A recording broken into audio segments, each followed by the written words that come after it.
tous, c'est Virginie, je suis ravie de vous retrouver pour une nouvelle vidéo qui sera consacrée à la présentation de mes nouvelles découvertes livresques. La plupart des livres que je vais vous présenter, donc sauf 3 d'entre eux, sont vraiment très indiqués pour les fêtes, donc c'est pour ça que je tenais à vous les présenter et à faire une vidéo consacrée à ces livres-là. Ils sont pratiquement tous, sauf le premier dont je vais juste vous parler, que je vous avais parlé dans une ancienne vidéo là, que j'ai lue du coup. Sinon tous les autres là, que je vais vous présenter sont à l'origine de financement participatif sur le site Ulule, donc auquel j'ai participé. Alors le premier livre dont je voulais juste vous faire un petit topo, c'était Rosen. Je vous en avais parlé dans ma dernière vidéo sur les livres. J'étais en train de le lire, il y avait 2 tomes, donc j'avais repris le premier tome que j'avais déjà lu il y a déjà un petit moment pour me rappeler un peu l'histoire, et j'avais acquis le 2e tome, donc du coup ça m'a permis de lire les deux à la suite. Je vous refais un petit topo sur l'histoire, juste vite fait. Juste très vite. Donc c'était l'histoire, ça se déroule dans un univers oriental, ça parle de Jean. C'est l'histoire de Rosen qui est l'une des 3 sœurs, donc princesse Jean. Les Jean étaient esclaves en fait, et là ils sont un peu plus libres. Je mets des guillemets parce que donc, je vais pas vous en dévoiler trop, mais on se rend compte qu'en fait ils ne le sont pas tant que ça. Ils ont des entraves qui leur permettent de ne plus pouvoir accéder à leur pouvoir, parce que sinon ils ont des pouvoirs magiques très puissants. Et donc Rosen, qui est l'une de ces 3 sœurs princesses Jean, va être envoyée avec ses sœurs par leur père, par leurs parents, chez leurs ennemis de toujours, qui les avaient réduits en esclavage justement, qui s'appellent les Dagnir, et dans le but de faire une alliance, et pourquoi pas d'épouser l'un des 3 princes Dagnir. Et donc Rosen, qui est la plus rebelle des 3, va essayer de se soustraire à ça. Elle va s'enfuir, elle va entraîner ses sœurs. Le problème c'est qu'elles vont être attrapées et elles vont devoir y aller. Donc elles vont découvrir des complots là-bas, des machinations. Elles vont devoir, pourquoi pas, je vous en révèle pas trop, s'allier aussi avec certains ou tous même les princes, donc pour éviter aux Jean de retomber dans cet esclavage qui faisait partie de leur histoire.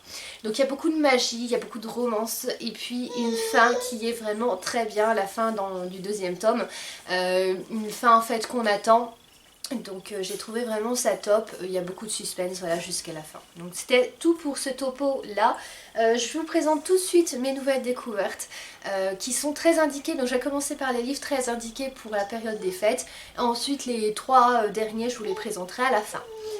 Le premier livre c'est celui-ci, Sorcière Magda et les petits pots d'amour. Il est vraiment sympa, la couverture voilà j'adore, et je l'ai adoré. Je trouve qu'il est très indiqué pour, en fait il nous fait retomber je trouve en enfance. Il est très indiqué aussi pour lire à des petits ou à des enfants. C'est l'histoire de Sorcière Magda comme son titre l'indique, qui fabrique des petits pots d'amour qu'elle se plaît à déposer sur le pas de la porte des gens de son village qui ont subi soit une perte d'un être cher ou en tout cas des peines, et donc pour leur remonter le moral, pour leur procurer du bonheur, elle leur offre ces petits pots de confiture qu'elle dépose devant leur porte. Personne ne sait que c'est lié à elle parce qu'elle vit en plus recluse. Les gens en fait... Les gens du village ne veulent pas trop lui parler, etc. Donc elle est assez laissée à l'abandon, la pauvre, jusqu'à ce qu'il y ait un petit garçon en fait qui découvre que c'est elle qui dépose ses petits pots. Il va la suivre chez elle, il va décider de l'aider. Donc voilà, c'est une histoire vraiment touchante, vraiment émouvante, que je trouve vraiment top aussi à lire pour les fêtes. Donc quelque chose de léger et d'heureux. Donc voilà. Et on avait donc dans les contreparties, donc ça c'était top aussi. On avait un pot de confiture qui nous a été envoyé par l'auteur, et je crois même que c'est elle qui l'a fait, qui les fabrique. Donc voilà, j'ai trouvé ça super bien. C'était vanille, cannelle et poire. Donc en plus elle était très bonne, et on était vraiment pile dans le thème de son livre, donc franchement super. Et on avait donc également des petites cartes avec. Donc voilà, avec une petite dédicace aussi. Donc des petites illustrations qui sont vraiment sympathiques. On a aussi une petite recette pour un gâteau d'automne, le gâteau d'automne de sorcière Magda. Donc lié à l'histoire encore. Là. Ici. Et puis un petit marque-page aussi, vraiment sympa. Donc j'ai beaucoup aimé cette histoire. Et en plus elle est illustrée, je vous montre un petit peu un aperçu. Donc je trouve ça toute beauté comme ça. Donc on est vraiment dans un esprit joyeux, dans l'esprit de Noël, dans un esprit d'automne aussi. Donc voilà. Alors ensuite, je vous présente un très beau livre aussi, Là où réside l'hiver. Bon, je vous mettrai comme d'habitude, comme j'ai l'habitude de faire, toutes les infos sur tous les livres présentés en bas de la vidéo. Donc ici on est vraiment pile dans le thème des fêtes, enfin surtout en tout cas de l'hiver. J'ai trouvé ce livre vraiment fabuleux. Je le trouve très poétique, il est très bien écrit. Il fait plus de 400 pages je crois. Ouais, un peu plus de 400 pages. J'ai trouvé l'histoire vraiment très originale. J'ai l'habitude de lire beaucoup de livres fantastiques et là j'ai jamais lu vraiment ce type d'histoire. Donc là on est dans le conte ou le mythe de Jack Frost qui est personnifié, c'est la personnification de l'hiver. Donc on suit ses aventures qui est accompagné de toutes les saisons. Là en fait toutes les saisons ont un animal dans lequel elle se change. Janvier c'est un renard, février c'est un harfang ou harfang, je sais pas comment ça se prononce, en tout cas un oiseau, un harfang des neiges, etc. etc. Et ce que je trouve vraiment aussi top, c'est que toutes ces saisons là sont en danger, l'hiver en tout cas est en danger. Et donc ça a un écho vraiment dans la vie réelle. Donc à cause du réchauffement climatique, de la pollution et puis des agissements de l'espèce humaine. Donc voilà, j'ai trouvé cette histoire aussi très émouvante. Et puis il y a une jeune fille qui elle a la capacité, parce que ces saisons-là en fait font leur travail, hein, on va dire, à l'abri des regards indiscrets et personne ne peut les voir, sauf une jeune fille qui elle a le pouvoir de rentrer en contact avec eux. Et donc elle va pénétrer dans leur monde, dans un monde fabuleux et magique. Et puis elle va surtout leur apporter son aide. Donc voilà, il y a beaucoup aussi de suspense, il y a beaucoup d'action dans ce livre-là. Comme je disais, beaucoup de poésie. Donc je l'ai trouvé vraiment super bien à lire aussi pour les fêtes de fin d'année. Donc je vous le conseille. Il y avait aussi des petites choses qui étaient en plus. Donc là on a une illustration de l'auteur, on a un petit aussi justement avec, ça c'est février en fait, et ça c'est janvier, voilà. L'hermine c'est décembre, voilà. Donc chaque saison en fait a son animal, et chaque saison peut se personnifier et puis devenir quelqu'un, hein, une personne. Donc le petit marque-page avec, on avait une petite carte. Donc je vous la lis parce qu'on est vraiment dans l'esprit, en fait c'est une citation qui est tirée du livre. Il est le dépositaire des secrets de la vie sauvage, le gardien des glaciers et du givre qui brille sous les étoiles, il est le froid, il est la nuit, il est le garant des neiges éternelles, il est l'hiver, il est Jack Frost. Donc voilà. Et puis on avait une petite enveloppe avec un petit cachet de cire, du plus bel effet aussi je trouve. Et je vous la lis aussi parce que là, encore une fois, ça vous permettra d'appréhender un peu cet univers et puis de voir un petit peu ce que ce livre comporte, ce qu'il offre. Alors, flocon message.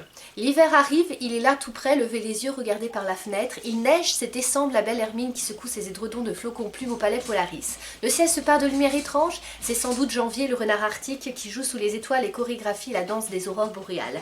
Il vente depuis quelques jours, c'est février, le harfang des neiges, qui bat des ailes pour faire naître des vents du nord. Les feuilles des arbres craquent sous vos pieds, des fougères éphémères se dessinent sur les vitres, le givre se pose sur les herbes, les chemins de terre ou les réverbères, les toits des habitations scintillent, les flocons virevoltent, c'est l'œuvre de Jack Frost. Vous vous apprêtez à découvrir leur histoire, une histoire enfermée dans un écrin rare et précieux, une histoire qui a pris vie grâce à vos généreux soutiens. Merci mille fois encore, à présent ouvrez grand les yeux et écoutez le chant cristallin du givre qui murmure les secrets de l'hiver, pour ne jamais oublier vos rêves de neige. Donc voilà, très poétique. À l'image du livre, ça vous donne un petit peu une éducation si vous souhaitez le lire du contenu. Donc à conseiller. Alors ensuite on reste dans le thème de l'hiver avec le dernier livre en fait de l'hiver sur les fêtes que je voulais vous présenter. Il était présenté dans un petit pochon super sympa comme ça qui fait très très Noël, donc vraiment dans l'esprit. On avait aussi, alors ça j'ai laissé chez ma maman, on avait un petit bracelet en fait exactement comme ça, comme le petit flocon là qui pend après le marque-page en fait, je vais vous montrer après, qui se trouve dans le livre. Le problème c'est que c'est assez fragile en fait et du coup ça n'a pas tenu longtemps, donc comme ma mère fait des miracles avec toutes les créations, enfin voilà, donc c'est vraiment son truc, tout ce qui est bijoux aussi, donc voilà, je lui ai laissé pour qu'elle me le répare. Je sors le livre de son écrin, c'est Santa Love Story. Là on est un petit peu... alors, on s'écarte un petit peu du fantastique on va dire, on est plus dans la romance, mais je le trouve aussi très indiqué pour les fêtes. Je l'ai pas encore lu, je viens de le recevoir et je vais finir celui que je vais vous présenter juste après, le livre. Donc je vais le finir avant et ensuite j'attaquerai, par contre ça va être ma prochaine lecture, j'attaquerai celui-là puisqu'il est pile dans le thème des fêtes de fin d'année qui approchent. Donc je vous lis le résumé vu que je ne l'ai pas encore lu. Donc quand le Père Noël rencontre la Mère Noël. Arpentez des montagnes enneigées, faites une promenade en traîneau, concourez au Noël Master ou dégustez un chocolat chaud accompagné de sa chantilly. Nos 4 autrices vous font voyager dans 4 univers différents avec une même thématique, l'amour qui unit le Père et la Mère Noël. Donc voilà, ça promet, je pense que ça va être des histoires vraiment émouvantes de Noël, donc en tout cas j'ai hâte de le lire. Comme je dis, on s'écarte un petit peu de mon domaine de prédilection, le fantastique, mais pour les fêtes, ça fait toujours du bien, surtout en ce moment. Je pense que vous serez d'accord avec moi, et bien de se vider un petit peu la tête et puis de prendre quelque chose, une lecture un peu plus légère. Enfin en tout cas moi je trouve ça top. Donc voilà le petit marque-page dont je vous parlais qui était avec. Et puis surtout ce que je trouve sympa c'est qu'on a la dédicace des 4 auteurs. Vous notez que je dis auteur, moi je dis pas autrice parce que je trouve ça très moche en fait. C'est juste pour ça en fait. Juste une petite parenthèse, voilà. Et donc voilà, les dédicaces, les 4 dédicaces, pardon. Et on a des petites choses aussi comme ça, des petites illustrations qui rendent très bien aussi à chaque, je pense qu'elle doit être à chaque chapitre, pardon. On a des petites illustrations comme ça, ça a l'air vraiment sympa. Donc, à découvrir. Alors ensuite, les 3 derniers livres que je vous présente aujourd'hui, donc qui ne font pas partie, qui s'écartent en fait de cet univers de Noël, mais que je tenais à vous présenter. Alors celui-là, donc c'est celui que je suis en train de lire dont je vous parlais, je l'ai presque terminé. Je pense qu'aujourd'hui, voire demain, si j'ai pas trop de temps aujourd'hui, il va être fini. C'est Minuit sur Dôme. Alors là, on est dans une histoire aussi purement fantastique. C'est les mêmes éditions que le grand livre de l'hiver là que je vous ai présenté. Je le trouve aussi super top dans son style, dans son genre. Alors c'est l'histoire, alors déjà on est dans un monde, il y a 2 mondes un petit peu parallèles, enfin pour l'instant on ne sait pas trop si c'est un monde parallèle ou si c'est plutôt dans le passé que l'action se déroule, et dans le monde réel, en tout cas le présent. En tout cas c'est noté monde chimérique et monde réel. Donc dans le monde chimérique, on suit au départ une espèce de sorcier ou de chasseur d'âmes en tout cas qui poursuit des créatures de la nuit et qui a un apprenti qui va mourir en fait dans une de leurs missions. Et puis ensuite il y a des gens qui ont un mystérieux mal, un mystérieux virus en fait qui s'attaque à eux et donc tout le village pratiquement est décimé et le bourgmestre du village va décider de passer un pacte avec aussi un sorcier du coin. Et il va avoir une liste de personnes à tuer parce que pour chaque personne sauvée il faut une personne à tuer, et donc il va sauver forcément sa famille et puis ceux qu'il apprécie, et puis tous ceux qui pour lui entre guillemets sont inutiles, et il va les condamner, ces gens là.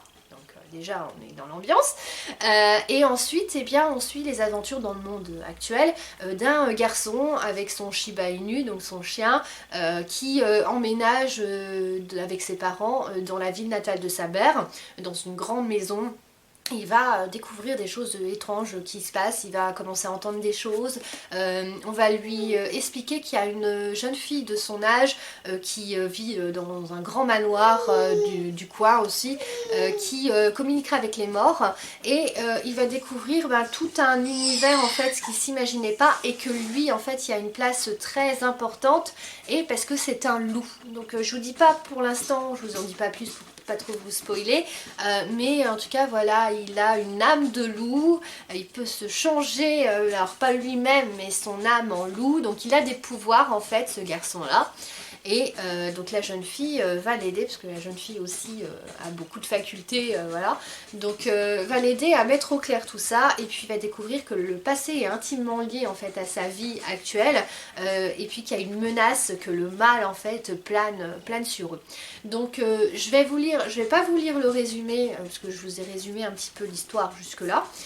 On avait, je vous montre le petit marque-page là comme ça. Et par contre ici on a la même chose que pour le livre de la même édition. On a une petite carte comme ça dans l'esprit du livre. Donc je vous lis: la forêt verte était appelée ainsi car tout, absolument tout y était vert. Les troncs et les branches des arbres verts, les rochers verts, le sol vert, fait d'une terre argileuse et marécageuse, les oiseaux des verdiers uniquement. On disait que le pelage des cerfs était couleur d'amande fraîche, et celui des renards rappelait la teinte des pierres de jade. Voilà. Et puis surtout encore cette petite enveloppe aussi cachetée que je vous lis pour vous donner une idée du contenu encore une fois. Mon non-invitation au château familial Grayson-Laban. Amis ou ennemis mortels ou immortels, je vous souhaite la bienvenue ou pas au château familial des Grayson-Laban. Si vous répondez favorablement à cette non-invitation, ce que je vous déconseille fortement, merci de bien prendre en compte les recommandations que je vais vous transmettre ci-dessous. En pénétrant au sein du domaine, vous vous exposez à l'apparition de spectres et autres entités fantomatiques.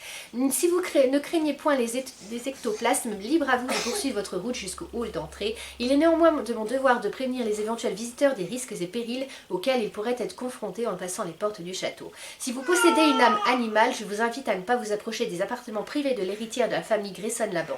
En effet, cette dernière possède un arsenal de repousse lébérous qui pourrait faire fuir les plus hardis et les plus coriaces d'entre eux. Vous voilà prévenus. Et donc, il est dédicacé. Je vous montre rapidement. Voilà. Donc un livre qui est très bien, que je vais bientôt finir, j'ai hâte de connaître la fin, plein de suspense aussi, très fantastique, aussi original je trouve, donc à conseiller. Alors ensuite, l'avant-dernier livre que je vous présente, c'est celui-ci, Locket, ou Lockets, voilà. Pour tout vous dire, pour ce livre-là, quand je l'ai commencé, puisque je l'ai terminé de le lire, quand j'ai commencé de le lire, je savais pas trop quoi en penser, je savais pas si j'allais continuer ou pas ma lecture, parce que c'est assez déroutant. On comprend pas trop en fait où on est, qui parle au début, et en fin de compte je regrette pas en fait d'avoir poursuivi jusqu'à la fin, parce que on se rend compte qu'en fait tout se met en place. Ce livre en fait est intimement lié avec le temps, donc du coup il y a beaucoup de choses qui sont révélées au fil de la lecture, et j'ai trouvé ça vraiment top.